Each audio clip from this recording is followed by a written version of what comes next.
ಎಲ್ರಿಗೂ ನಮಸ್ಕಾರ. ಇವತ್ತು ನಾವು ಮಾತಾಡೋಕೆ ಹೊರಟಿರೋದು ಒಂದು ಚಿತ್ರದ ಬಗ್ಗೆ. ಆದ್ರೆ ಇದು ಸುಮ್ಮನೆ ಒಂದು ಚಿತ್ರ ಅಲ್ಲ, ನಮ್ಮ ಇವತ್ತಿನ ಕಾಲದ ಒಂದು ದೊಡ್ಡ ಪ್ರಶ್ನೆಯನ್ನೇ ನಮ್ಮುಂದೆ ಇಡ್ತಾ ಇದೆ. ಹಾಗಾದ್ರೆ ಏನದು ಪ್ರಶ್ನೆ? ಯಾಕಿದು ಇಷ್ಟೊಂದು ಮುಖ್ಯ? ಬನ್ನಿ ಸ್ವಲ್ಪ ಡೀಪ್ ಆಗಿ ನೋಡೋಣ.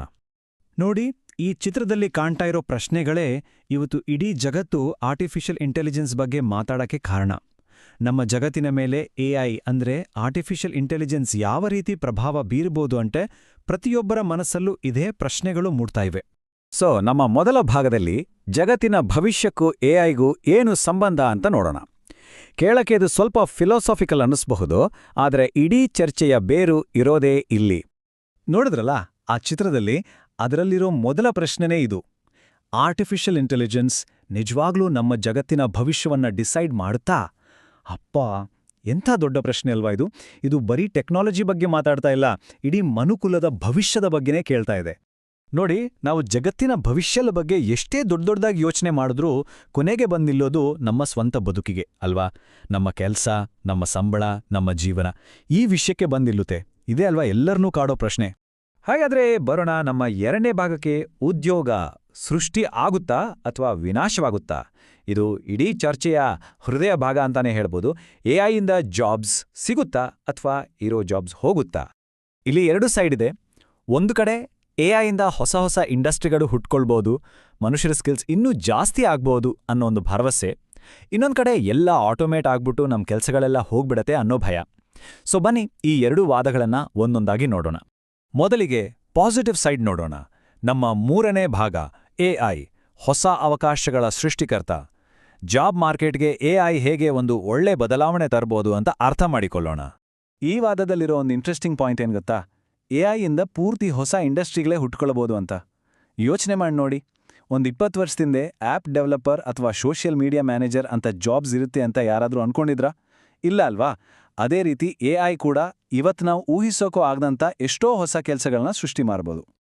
ಇನ್ನೊಂದು ಸೂಪರ್ ಪಾಯಿಂಟ್ ಏನಂದ್ರೆ, ಎಐ ನಮ್ಮ ಜಾಗವನ್ನ ಕಿತ್ಕೊಳ್ಳಲ್ಲ, ಬದಲಿಗೆ ನಮಗೆ ಒಂದು ಸೂಪರ್ ಟೂಲ್ ತರ ಹೆಲ್ಪ್ ಮಾಡುತ್ತೆ. ಹೇಗೆ ಅಂದ್ರೆ, ದಿನಾ ಮಾಡೋ ಬೋರಿಂಗ್ ರಿಪಿಟೇಟಿವ್ ಕೆಲಸಗಳನ್ನೆಲ್ಲ ಎಐಗೆ ಕೊಟ್ಬಿಟ್ಟು ನಾವು ಮನುಷ್ಯರು ನಮ್ಮ ತಲೆ ಉಪಯೋಗಿಸಿ, ಅಂದ್ರೆ ಕ್ರಿಯೇಟಿವ್ ಆಗಿ ಯೋಚನೆ ಮಾಡೋದು, ದೊಡ್ಡ ದೊಡ್ಡ ಪ್ರಾಬ್ಲಮ್ಸ್ಗೆ ಸೊಲ್ಯೂಷನ್ ಹುಡುಕೋದು, ಈ ಥರದ ಕೆಲಸಗಳ ಮೇಲೆ ಫೋಕಸ್ ಮಾಡ್ಬೋದು. ಸರಿ, ಇದಾಯಿತು ಪಾಸಿಟಿವ್ ಸೈಡ್. ಈಗ ನಾಣ್ಯದ ಇನ್ನೊಂದು ಮುಖ ನೋಡೋಣ. ನಮ್ಮ ನಾಲ್ಕನೇ ಭಾಗ ಎಐ ಒಂದು ರೀತಿ ಉದ್ಯೋಗಗಳ ಕಳ್ಳನಾ? ಎಐ ಇಂದ ನಿಜವಾಗ್ಲೂ ದೊಡ್ಡ ಮಟ್ಟದಲ್ಲಿ ಕೆಲಸಗಳು ಹೋಗುತ್ತಾ? ಈ ಭಯಕ್ಕೆಲ್ಲ ಮೂಲ ಕಾರಣ ಏನು ಗೊತ್ತಾ? ಆಟೋಮೇಷನ್. ಅಂದ್ರೆ manufacturing, data entry, customer service. ಅಷ್ಟೇ ಯಾಕೆ, ಅನಾಲಿಸಿಸ್ ಮಾಡೋ ಕೆಲಸಗಳನ್ನು ಕೂಡ ಎಐ ಮತ್ತು ರೋಬೋಟ್ಗಳು ನಮಗಿಂತ ಚೆನ್ನಾಗಿ, ಸ್ಪೀಡಾಗಿ ಮಾಡಬಲ್ಲವು. ಹಾಗಾದಾಗ ಸಹಜವಾಗೇ ಮನುಷ್ಯರಿಗೆ ಕೆಲಸ ಇರಲ್ಲ ಅನ್ನೋದು ಈ ವಾದದ ಮುಖ್ಯ ಅಂಶ. ಇದ್ರ ಜೊತೆಗೆ ಇನ್ನೊಂದು ದೊಡ್ಡ ಚಾಲೆಂಜ್ ಇದೆ. ಅದನ್ನ ಸ್ಕಿಲ್ಸ್ ಗ್ಯಾಪ್ ಅಂತಾರೆ. ಅಂದ್ರೆ ಎಐ ಬಂದ್ಮೇಲೆ ಬೇಕಾಗಿರೋ ಹೊಸ ಸ್ಕಿಲ್ಸ್ ಬೇರೆ, ಆದ್ರೆ ಜನರ ಹತ್ರ ಇರೋ ಹಳೆ ಸ್ಕಿಲ್ಸ್ ಬೇರೆ. ಈ ಹೊಸ ಸ್ಕಿಲ್ಸ್ ಕಲಿಯೋಕ್ಕೆ, ಅದಕ್ಕೆ ಅಡ್ಜಸ್ಟ್ ಆಗೋಕೆ ಎಲ್ರಿಗೂ ಆಗದೇ ಇರ್ಬೋದು. ಈ ಗ್ಯಾಪ್ ಇದೆಯಲ್ವಾ, ಇದು ದೊಡ್ಡ ಮಟ್ಟದಲ್ಲಿ ನಿರುದ್ಯೋಗಕ್ಕೆ ದಾರಿ ಮಾಡ್ಕೊಡ್ಬೋದು. ಓಕೆ, ಈಗ ಎರಡೂ ವಾದಗಳನ್ನು ನೋಡಿದ್ವಿ. ಒಂದು ಒಳ್ಳೆಯದನ್ನು ಹೇಳುತ್ತೆ, ಇನ್ನೊಂದು ಕೆಟ್ಟದಾಗ್ಬಹುದು ಅಂತೆ ಎಚ್ಚರಿಸುತ್ತೆ. ಹಾಗಾದ್ರೆ ನಮ್ಮ 5ನೇ ಭಾಗದಲ್ಲಿ ಮುಂದೇನ್ ದಾರಿ, ಇದ್ರ ಬಗ್ಗೆ ಯೋಚನೆ ಮಾಡೋಣ. ಇಲ್ಲಿ ಒಂದು ಅದ್ಭುತವಾದ ಮಾತಿದೆ. The best way to predict the future is to invent it. ಅಂದ್ರೆ ಭವಿಷ್ಯ ಹೇಗಿರುತ್ತೆ ಅಂತ ಕೂತು ಊಸೋದ್ಕಿಂತ ನಮಗ್ ಬೇಕಾದ ಹಾಗೆ ಅದನ್ನ ನಾವೇ ರೂಪಿಸೋದು ಬೆಸ್ಟ್ ಅಂತ. ಈ ಒಂದು ಲೈನ್ ನಮ್ಮ ಯೋಚನಾ ಕ್ರಮವನ್ನೇ ಬದಲಿಸ್ಬಿಡುತ್ತಲ್ವಾ?